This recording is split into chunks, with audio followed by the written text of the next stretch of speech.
The Fall 2020 Hinkle, Pryor, and Fisher Parent Empowerment Conference. Realities for a New Reality. 2 days, 25 workshops, renowned speakers and presenters, by families, for families, nearly 40 hours of unfiltered and straightforward information, made possible by the leaders in disability rights advocacy for over 45 years, Hinkle, Pryor, and Fisher, attorneys at law. So welcome to this session of our ongoing encore presentation series of the Fall 2020 Hinkle, Pryor, and Fisher Parent Empowerment Conference.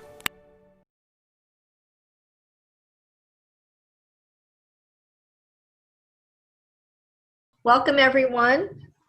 Hope everybody can hear me. If you can't hear me, just put a little note in the chat, but I'm going to assume that you can. Welcome and thank you for attending the Hinkle, Pryor, and Fisher Virtual Parent Empowerment Conference. And I will be your moderator. I am Maria Fisher. And today's workshop is entitled Basic Rights in Special Education. And our presenter will be our very own Jared Oberweis. Before we begin, we are going to ask everyone to mute their microphones throughout the session, which it looks like everybody has done, so thank you. The workshop will last approximately an hour, and if time allows, the presenter will take questions at the end. Please ask your questions through the chat feature. I will be looking at them, and I will be sharing the questions with Jared at the end of the presentation. Just a little bit of a reminder that if you have not already done so, I highly encourage you to sign up for this evening's keynote address delivered by former New Jersey Supreme Court Justice Helen E. Holmes. It's entitled Autism After COVID-19, Navigating a World Where Everything Changed and Nothing Changed. Justice Holmes is also a parent of an adult child with autism and will provide a unique perspective on the times in which we live. She's both an inspiring person and inspirational speaker. You won't want to miss out on this. Simply go to the conference tab and please sign up. It is now my pleasure to welcome our presenter, Jared Oberweis. Jared Oberweis concentrates his practice in estate and trust matters, guardianship, special education, and adult services. Jared enjoys ensuring the rights of individuals with disabilities are protected. He writes and speaks on topics concerning the rights of individuals with disabilities and their families. Jared was admitted to the New Jersey and Pennsylvania bars in 2014 after receiving his Juris Doctorate from Duquesne University School of Law. While in law school, he was the senior staff editor for the Law Review. Prior to law school, he obtained his Bachelor of Science degree from the University of Pittsburgh, graduating cum laude. Jared volunteers not only on the board of directors of the National Alliance Mental Health Organization, but also on other organizations that advocate for and empower individuals and families affected by mental illness. But also he's also currently a member of the Mercer County Bar Association. Jared and his family are active supporters of Special Olympics New Jersey. Outside of work, Jared enjoys golfing, cooking, and traveling, and he lives in Yardville, New Jersey with his fiancee, Alyssa, and their dog, Jax. So Jared, it's all yours.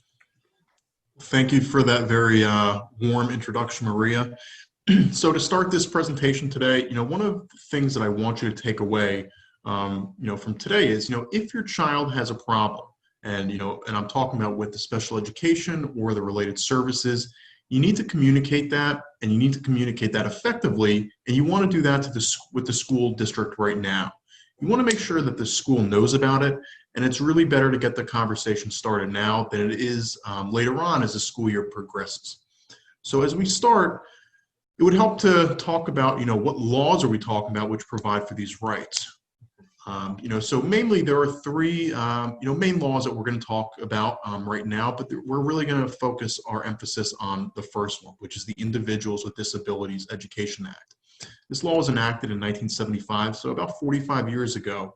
And under this federal statute, it guarantees a free, appropriate public education to all eligible students with disabilities. And you're going to hear this phrase, free, appropriate public education, multiple more times today.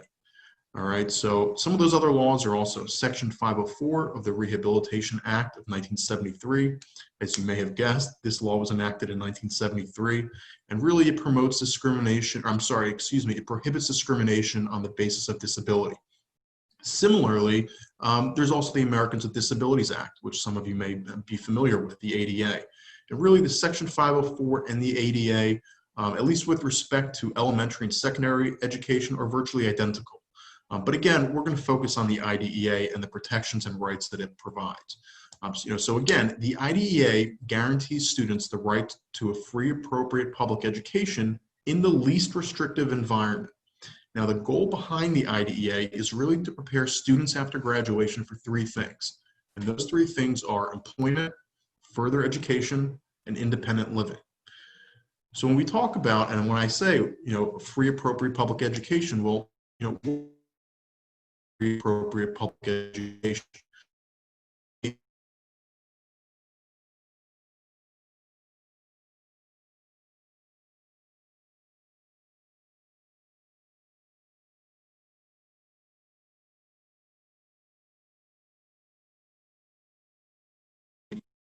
All right, now just, food for thought, to show that a free appropriate public education was denied based solely on procedural failures, you need to demonstrate one of two things. And that's that the child suffered a loss of educational opportunity, or that the parents were deprived of meaningful opportunities to participate in decisions regarding that child's education. And again, this is just, some background information. And, in many cases, this is a high hurdle to overcome. So jumping back, when we talk about the appropriate in the free appropriate public education, what are we talking about? Well, appropriate really means that the IEP, again, that's the individualized education plan, is designed to confer significant and meaningful benefit in all areas impacted by the student's disabilities. Now, the goal is also to allow students to progress in significant and meaningful ways so that they can overcome any limitations as a result of his or her disabilities. But being appropriate also means that the IEP must take into account the student's potential. All right, so who's eligible under the IDEA? Well, in order for a student to be eligible under the IDEA, a student has to meet two tests.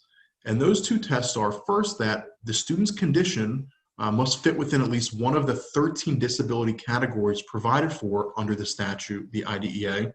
And second, that the student must require special education and related services as a result of his or her disability. So I want to go through those 13 categories with you. So the first is cognitive impairment. Second is deafness, hearing impairment, speech or language impairment, visual impairment, serious emotional disturbance, orthopedic impairment, autism, traumatic brain injury, specific learning disability, deaf blindness, multiple disabilities, and then there's a catch-all, other health impaired. All right, so again, for an individual to be eligible, they have to have, their condition must fit within one of those 13 categories, and that student's disability must directly require special education and related services. Now we're going to talk about the special education process, and there are more or less 6 steps that we're going to talk about. And the first one is identification. All right, so how does someone become eligible for special education and related services? Well, first they need to identify this. So someone, which can be anyone, notifies school officials that a student may have a disability. And this is also often referred to as a referral. So if you as the parents or guardians believe that the child has a disability, you should make a written request for the child to be evaluated. And as you may have guessed, what does evaluated mean? Well, that's the second step that we're going to talk about within this process. So evaluations, really at this step, information about a student's condition is gathered and analyzed in a systematic fashion, which can include, medical evaluations, that are needed perhaps for classifications or to determine a student's needs. All right, so the school needs the parents or guardians' consent in order to evaluate the child. The evaluation ultimately should at least answer 3 questions about the student. All right. First, does the student have a disability which requires the provision of special education and related services? The second is, what are the student's specific needs, specific educational needs? And the third being, well, what special education and related services as a result of that are then appropriate for addressing those needs? Now, if an evaluation is completed and the parent or guardian disagrees with the results of the evaluation, they can request an independent evaluation. But you need to make this request in writing to the school, all right? And when you make this request, don't just say you disagree with the results. Don't just say it's flat out wrong, or it's not true, or it's incorrect, or you really want to provide some context and reasoning behind why this evaluation isn't accurate. For instance, the evaluation does not accurately reflect my child's behaviors, but I know that they exist because I see them every single day at home, while he or she is doing remote learning. You want to give some context to the school as far as why that evaluation is improper. Now, the school is going to do one of two things, all right? The school may comply with the parent's request and, allow for that independent evaluation to be completed, or they may file a due process petition against the parents to demonstrate why they feel that an independent evaluation is inappropriate. And we'll talk more about the due process later. So the third step in the overall special education process is classification. So when we talk about classification, we're talking about a determination being made whether the child is a student with a disability using the IDEA's 13 categories that we talked about before, or at least of eligibility. So if a student is classified and is determined eligible to receive special education and related services, the school must convene an IEP meeting, all right? And if the parents disagree with the school that the child is not eligible for special education, if that's ultimately what's decided, then again, the parents can challenge this by themselves filing a due process petition. So the next step after classification is really the development of an IEP.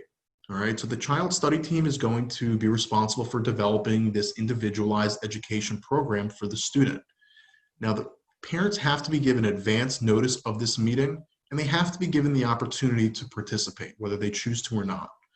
All right, now the IEP is going to contain a whole lot of information. Oftentimes these IEPs are, they can be 20, 30, if not more pages. All right, but at a minimum, they're going to provide for any accommodations for the student, perhaps any modifications or supports that are needed. It's going to include goals and objectives, concerns of the parents, and there's more. All right, and there's going to be additional sections as well. But just to give you a kind of general overview of what the IEP consists of. The next step is really the development of placement. And we're going to talk more about this again in just a minute. But really, when we talk about placement, we're talking about the specific setting in which the student will be educated. All right, and this must be determined, and the placement must be in the least restrictive environment, which we talked about in the beginning. Again, the goal behind the IDEA is that it guarantees students the right to a free, appropriate public education in the least restrictive environment. All right, and the last step of this is really it repeats itself. All right, because the child needs to be reevaluated every 3 years. So the process repeats. All right, so as the parents or guardians of a child who is receiving special education and related services, you want to monitor the IEP throughout the year, and especially from year to year. All right, because you need to make sure that it accurately reflects the services that your child needs, his or her goals and objectives, and the other information that's contained in there. And I want you to concentrate on this for a minute, because if there are changes in a new proposed IEP from the previous IEP, whether that was a previous meeting this year or whether that was from the last IEP for the last school year, if the new proposed IEP changes the services or their duration or their frequency, and those are reduced, and you are not comfortable with that, and you do not believe that that is warranted, you need to act quickly if you object. And by acting quickly, I mean you have a 15-day window in order to file a due process petition. And why is that 15 days so important? Well, if you file within a due process petition within 15 days, your child is going to stay put. All right, so let's just, let's throw an example out there. So let's say your daughter is receiving special education. Let's say your daughter is receiving speech or occupational therapy, 3 sessions per week at 30 minutes per session. All right, and a new proposed IEP either eliminates speech or occupational therapy entirely, or it reduces it to, say one time per week. If you feel that your child obviously needs those 3 sessions, if not more, and you object to it being reduced or eliminated entirely, you have to file a due process petition within those 15 days in order to invoke stay put. When we talk about stay put, what we mean is that the student will remain in his or her current educational placement which is determined by the last agreed upon IEP.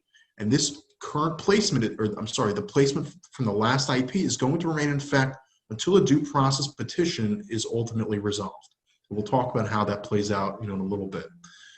And just to reiterate, just keep in mind that as you as a parent or guardian, you must be afforded meaningful opportunities to participate at each step of this process, right? Not just overall and being just included, but you have to be able to participate. So when we talk about the IEP team, what we're really talking about are a number of, there are a number of different people that, comprise this team, so to speak. So, first are the parents or guardians of the student. All right. You also need at least one regular education teacher of the child if the child is participating in the regular education environment. Also on this IEP team is you need at least one special education teacher of the child. All right. We also were going to have a representative of the school involved and perhaps an individual who can interpret the evaluation results, because again, that's part of the special education process. There may also be other individuals who have knowledge about the child or special expertise regarding the child who may be included. And lastly, the child, him or herself, may also be included, the child who has disabilities when it's appropriate. And we'll talk more about that a little bit later on. So let's talk about, I like this phrase, program then placement. Okay, so the IDEA requires that a student's educational program, and again, the program, what we're talking about is really the package of special education and related services that will be provided. This needs to be decided before a decision is made about where he or she will be placed. All right, the program before placement ensures that services are decided upon based upon the student's individual unique needs and the IEP without consideration of other factors. Some of these other factors include cost or availability of qualified staff, space limitations, administrative convenience, really. So the program needs to be put in place before the individual is placed. So what is placement? Well, a student's educational placement is the setting in which the special education related services that are described in the IEP, where those will be delivered. All right, so I want to give you some examples of placement options.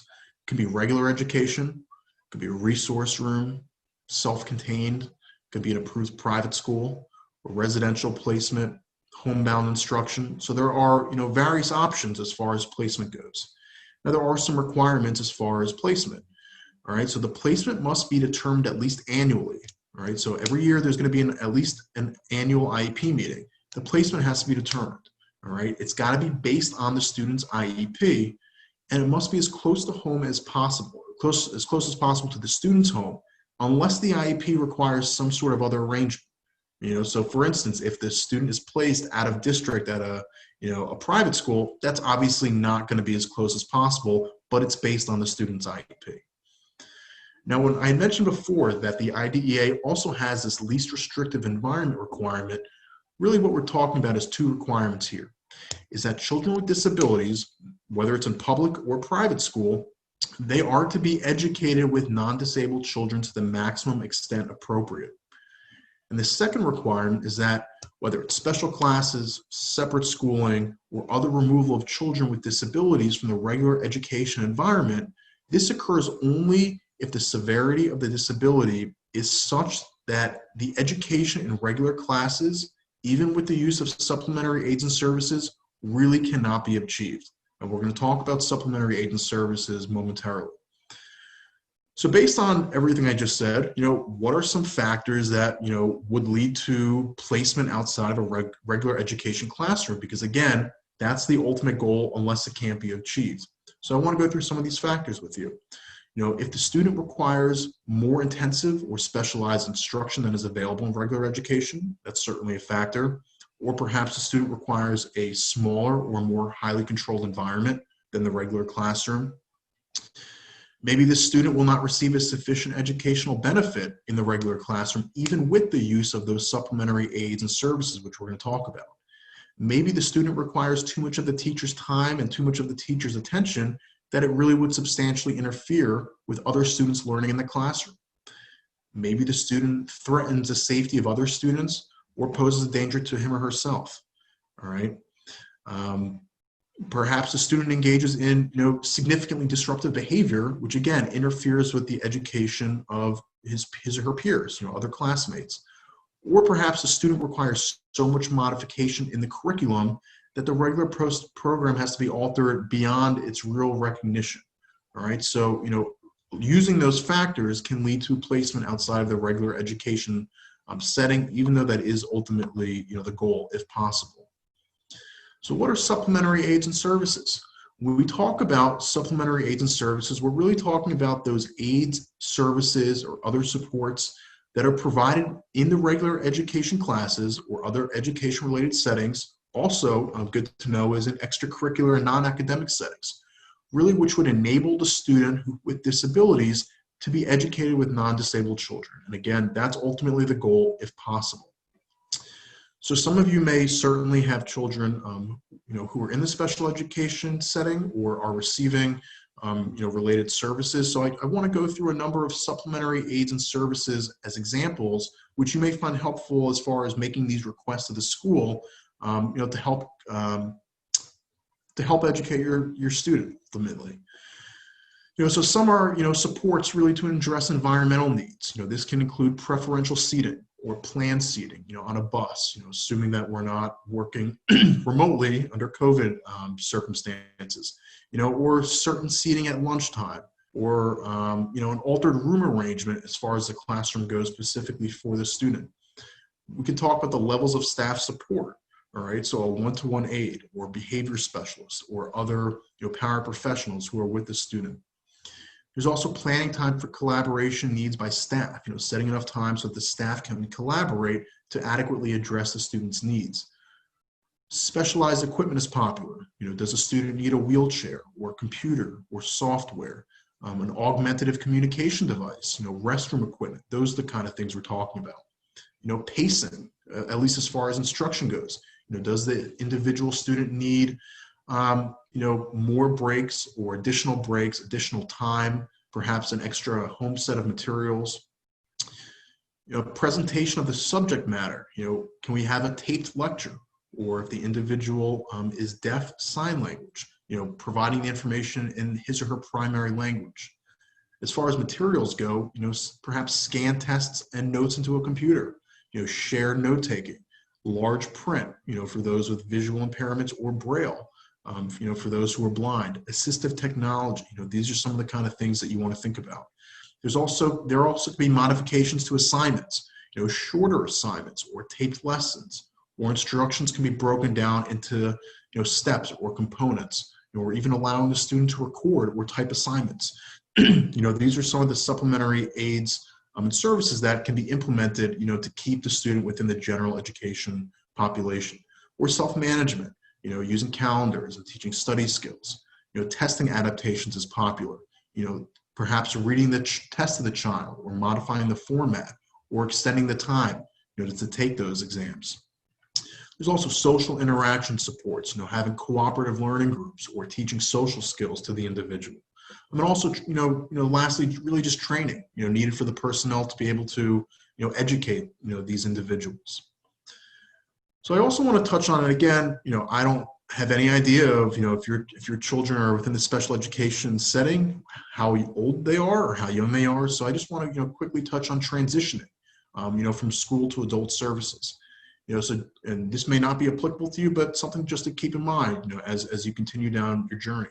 So starting at age 14, transition planning needs to become a part of the IEP. All right.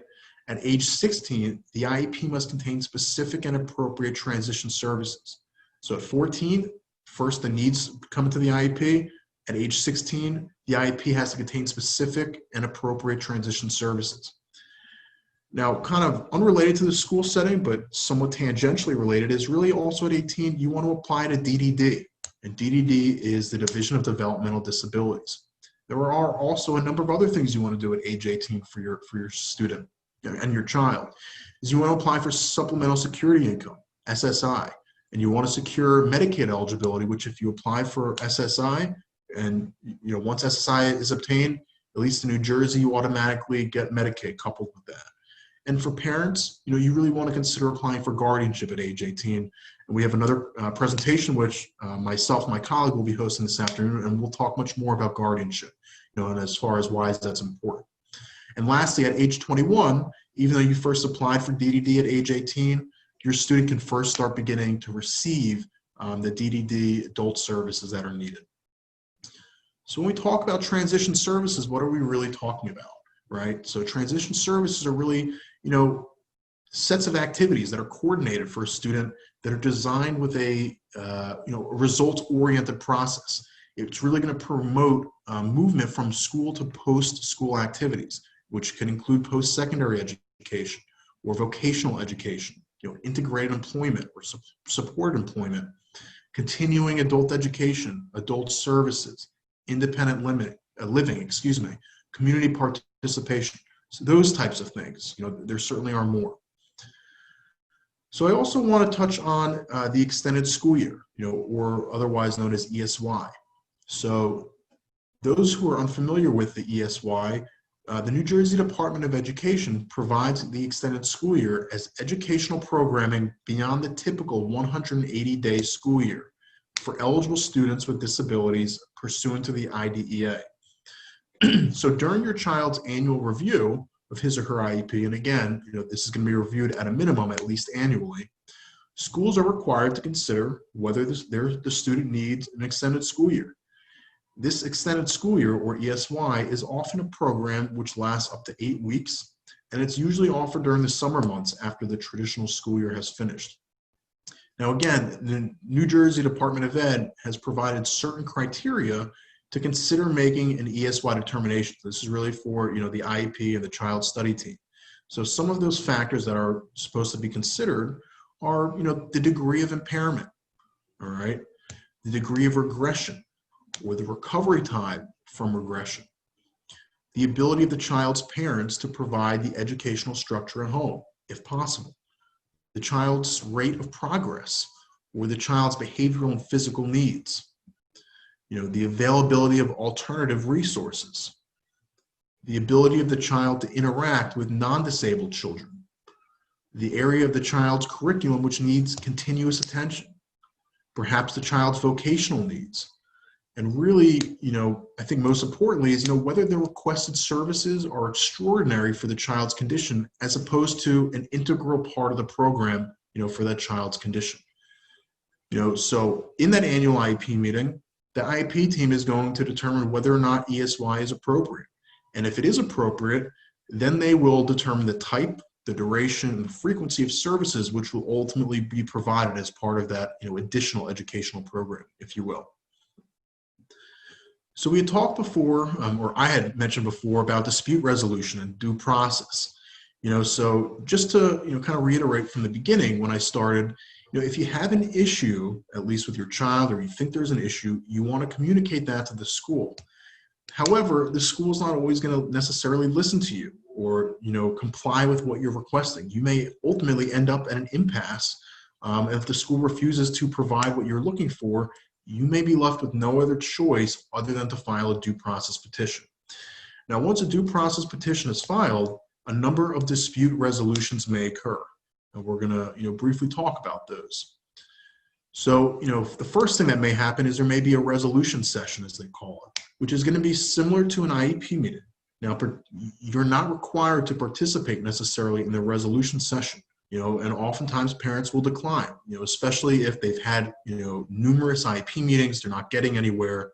The parents that want one thing, the school says they'll provide something else, and the parties are too far apart, and a compromise really doesn't seem like it's going to get anywhere from that resolution meeting or resolution session, it can be a waste of time. Oftentimes parents will, waive that. There's no need to participate.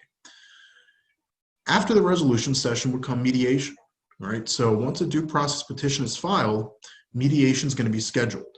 Now, a mediator from the state of New Jersey, employed by the state of New Jersey, is really going to be an impartial, neutral party who hears both sides of the argument, the parents as well as the school.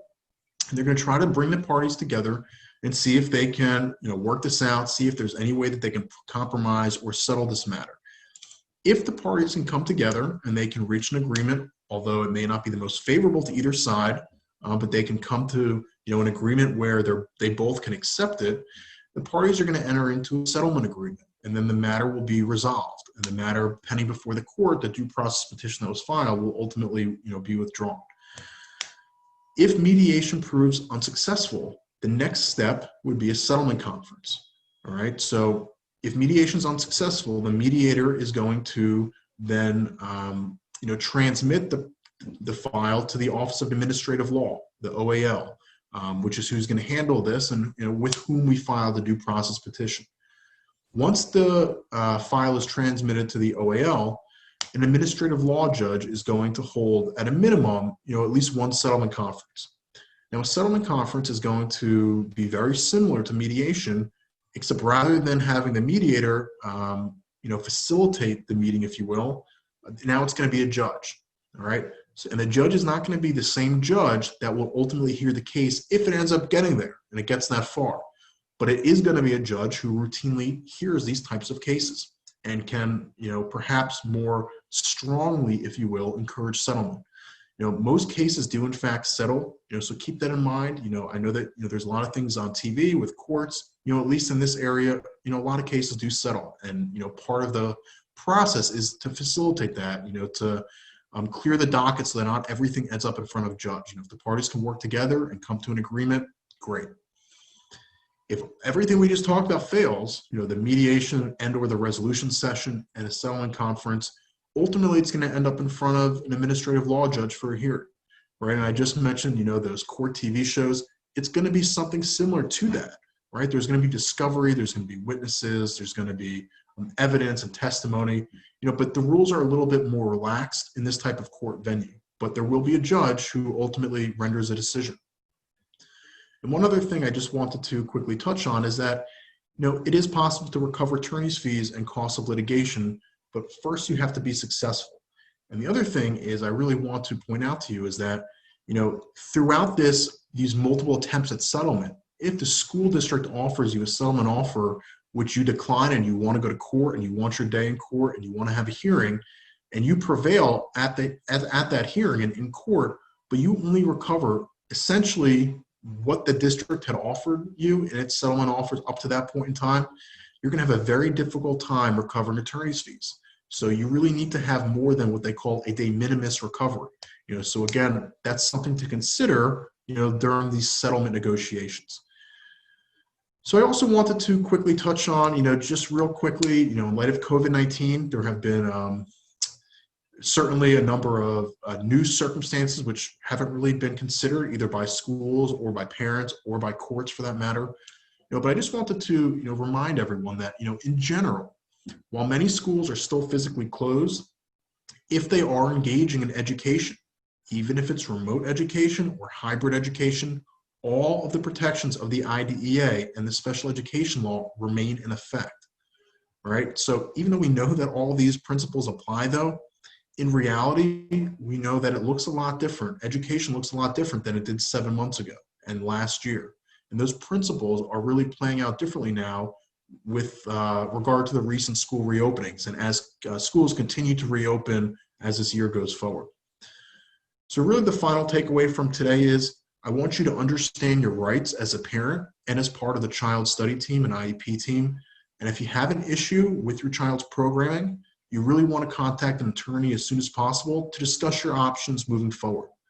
So with that pretty much sums up, parental and guardians' rights as far as the basic rights in the overview of special education.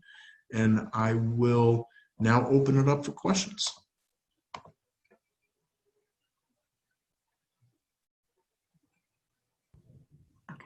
All right, I'm unmuted now. So there's a chat feature that I mentioned at the beginning. If you click down at the bottom, it should open up and you'll be able to put your questions in there and I would be able to ask those questions of Jared. Oh, we got something, hold on. What is the process for obtaining OOD, out of district placement? Who refers for the out of district placement? Is that the parent or the school district? What is the difference between spending out of district to another public school versus a private school. So why don't we start with the first one? So what is the process for obtaining an out of district placement? So oftentimes, a school is not going to willingly place your child out of school because there's going to be a cost, out of district, I should say. There's going to be a cost involved to that. And, you know, reality is that districts are constrained by a budget and they don't have unlimited costs.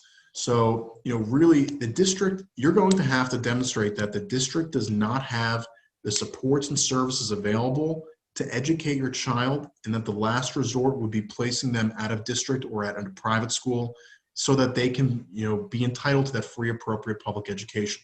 So really it boils down to that appropriateness as far as whether the school can provide those services. From a practical standpoint, the school is going to often do everything that they can to keep the student within district, right? Because again, you know, I hate to say it, but it comes down many times to dollars and cents.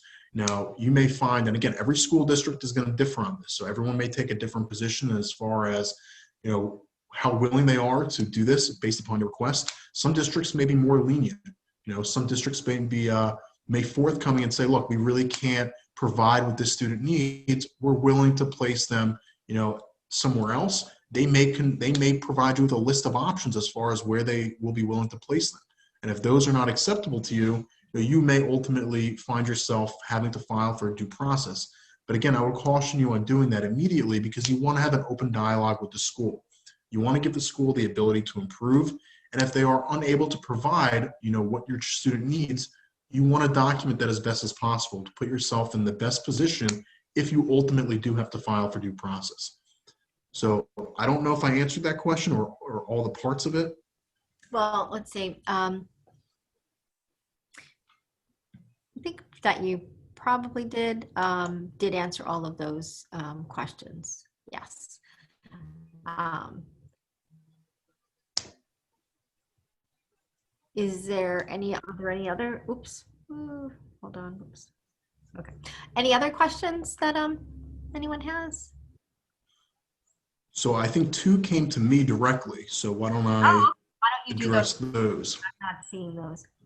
So I have a question here. If you're on homebound instruction, where are triennials supposed to take place? Can they be done at home? But can't they give the kid who is more resource intensive for a teacher a one-to-one aid? So to start with that, again, we're in a very unprecedented time, you know, so with homebound instruction, you can't force them to come into your home, especially with this ongoing health crisis, you know, but I know that IEP meetings are happening via Zoom, you know, so I would reach out, you know, see if you can have these meetings perhaps done by video conference. I know that many schools are doing that. So if they're willing to come into your house, certainly I don't see why not, but I think you're going to have more resistance on that end. I would propose something like this, a Zoom meeting where, you know, the child study team can all, you know, sit down and, you know, they can reevaluate and discuss, you know, what your students' programming for the following year will look like. As far as giving the kid more resource, can't think of the kid who is more resource intensive for a teacher one-to-one aid. The question is, can they? Yes. You know, the question is whether or not they're going to. And again, you know, that's part of the conversation that needs to be had, you know, during these IEP meetings, is you need to demonstrate, you know, why that's necessary. So, you know, again, jumping back to something I just said, you want to have as much documentation as possible, especially, you know, if your student is on homebound instruction, you want to document everything that your child needs, you know, especially if you see regression or new behaviors, you know, stuff that would lead to demonstrating why a one-to-one aid is absolutely necessary. Got another question here for children who missed out on special education services, including is a child eligible for ESY, or would this really be under the scope of Comp Ed? You know, so it's an interesting question, you know, not having ESY when ESY is needed. You know, Comp Ed in general, and for those who are unfamiliar with this, what we're talking about is compensatory education and compensatory services is really, you know, what is making up for services which weren't provided adequately or which are not provided at all. If we're talking about, you know, services which were missed as a result of the COVID closures, we don't know how this is all going to play out. We don't know right now how much deference the courts are going to give to schools who perhaps made a good faith attempt, and again, all of these questions, they're great questions, but they're very fact dependent, and they really depend upon many of your individual circumstances. So it could be, a claim under Comp Ed, but again, if they did not provide for ESY, and at least your child was previously receiving ESY, that would really be a change of placement, and you would have needed to file within the 15-day window to stay put. You could still file, but again, it's a gray area if we're talking to, or at least if we're talking about services which were not provided during COVID-19. And we really don't fully know, at least not right now, how that's going to play out in the court if it ended up getting there. So hopefully that answers your question. Should the district provide the proposed IEP ahead of the meeting? Our special ed director changed 3 related services, never said it, and I had 15 days to respond. So the proposed IEP, you have to be given advance notice of that IEP meeting. After that IEP meeting is had, then you are going to have a proposed IEP. If a meeting is convened and you are not a part of that, again, as you had mentioned, you only have the 15 days to respond. If they change 3 related services, part of that responsibility unfortunately falls on the parent or guardian. Any new IEP that you receive, you really want, as soon as you get it, you really want to compare it immediately, that first page, with the previous IEP that's been in place. So you can see whether they've changed those related services, whether they've changed any services. And again, those are all change of placements. And when that happens, you really want to file within the 15-day window so that your child stays where he or she was placed in that previous IEP. So you are supposed to be given advance notice. Again, you as the parent or guardian are part of the team, and you have to be given meaningful opportunities to participate at every step in the process. All right. I think all the questions are going to you, but not going. They're not going to the general chat. So I'll just keep reading them. Yeah, I'm sorry, Jared. That's okay. If we want to officially measure regression with the school, how can we do this? Should we ask them to test now and then periodic test assessments? What should we be requesting from the school? So really, if you see that there is regression, and again, this is when the documentation comes into play, and I use that term loosely because it can be any forms. You guys as parents, perhaps who've had children, on remote instruction, unknowingly and unnecessarily willingly, at least during the COVID-19 closures. I'm sure you're all busy. You may have other jobs that you need to, juggle, or other children, that are in the household. But we're talking about, as best as possible, to keep records of, on this date, let's say, my child was supposed to have, his speech therapy, and, the video wouldn't work, or my child would run away from the screen every time, and then once you start seeing that there is regression, you need to have that conversation with the school district. After that, you would then want to request that your child be reevaluated, because, especially if there has been regression, you want to get a new baseline as far as not only what services your child needs, but what the school needs to do to be able to provide those services in order to accurately provide that appropriate education. So you can certainly ask them to test now. Not a problem. Again, you want to do this in writing. So you can ask for evaluations and assessments, make that request in writing. If they come back and they say no, the ball would then go into your court as far as, filing a due process petition to show why that's warranted and why their response is incorrect.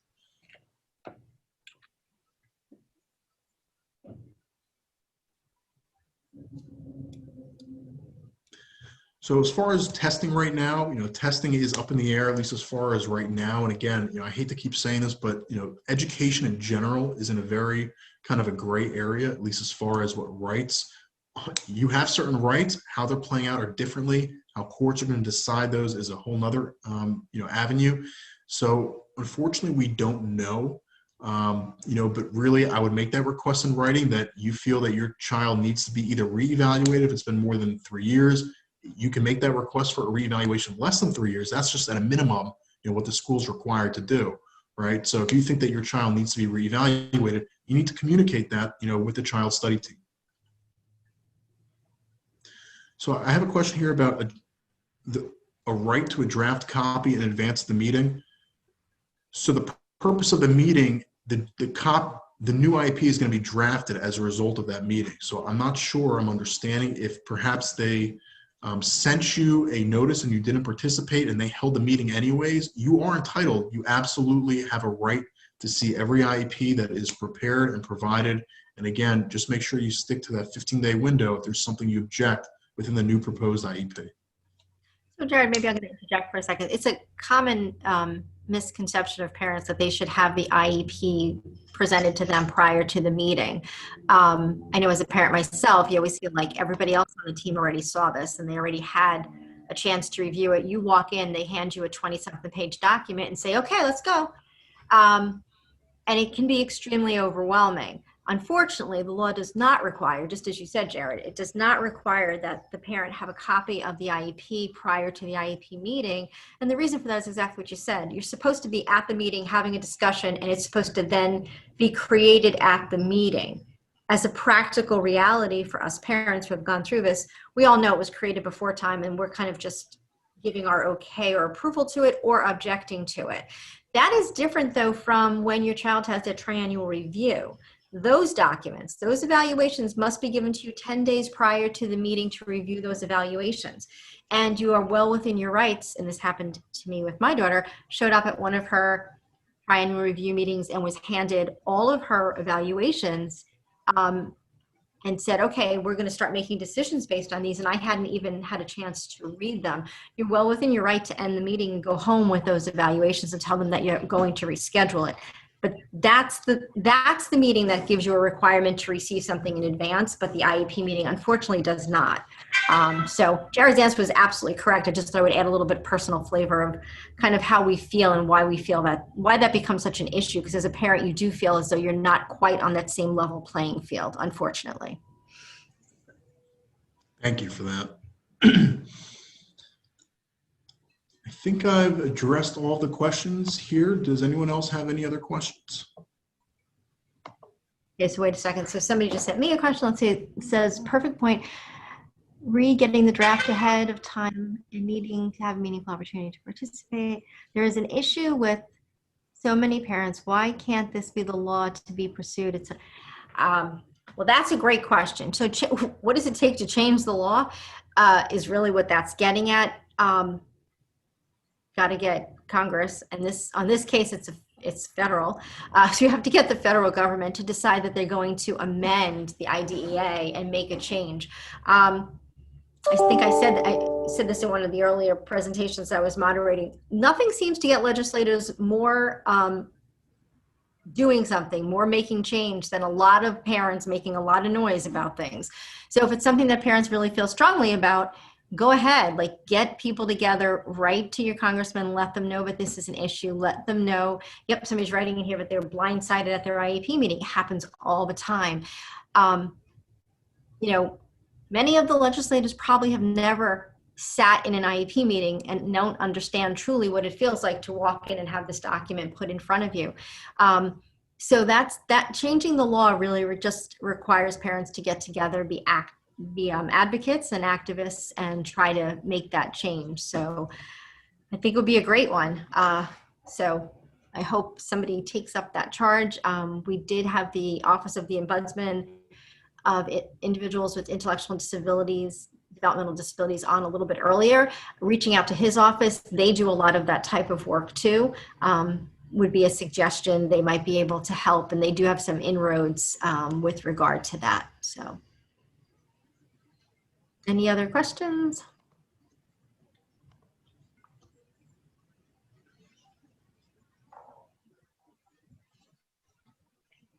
Okay. All right. Well, if there aren't any other questions, Jared, want to do a little bit of a closing, and then I can do some housekeeping. Sure. So I just want to first of all, thank you, Maria, for moderating this, and thank you all for listening. Hopefully you found this information somewhat helpful. And I just want to quickly reiterate something that Maria had said earlier, that if you haven't already done so, make sure you sign up tonight for Justice Hones's keynote address. It should be very inspirational and interesting. So if you haven't done that, make sure you do that. And otherwise, we appreciate you attending, and we hope everyone continues to stay safe. So one more question just kind of popped in, but this is really just sort of a, who do I contact? So the Office of the Ombudsman is Paul Aronson. Somebody did ask earlier if we had slides for this presentation, and I did respond to that person, so I'll just let everybody know. We don't have slides for this presentation, but we do have 2 handouts that we'll be emailing. And when we email those 2 handouts, I will also have the emails for the Office of the Ombudsman included in there, because I think that would be a great place to start with any kind of advocacy efforts. So we'll put that all in an email that will go out to each one of you who have participated in this session. So thank you all for joining into our second virtual Parent Empowerment Conference. We're excited to be presenting here, and we are really thrilled to have you all with us. So hopefully we'll be seeing you on more of these Zooms throughout the day and tomorrow. So everybody stay safe, and thanks again for participating. All right, thank you. Bye. Thank you.